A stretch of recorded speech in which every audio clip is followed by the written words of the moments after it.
Welcome to ప్రశ్నించు TV channel.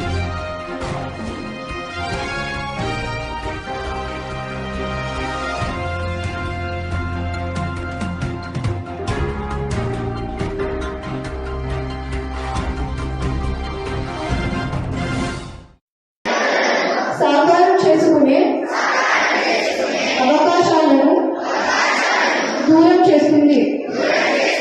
అందువల్ల నేను ప్రతిజ్ఞ చేస్తున్నాను, బాల్య వివాహాలకు వ్యతిరేకంగా సాధ్యమైన ప్రతి ప్రయత్నం చేస్తాను.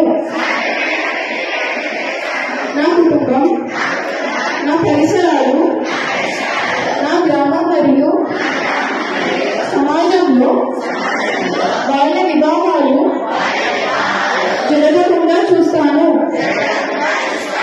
బాల్య వివాహం జరగడానికి చేసిన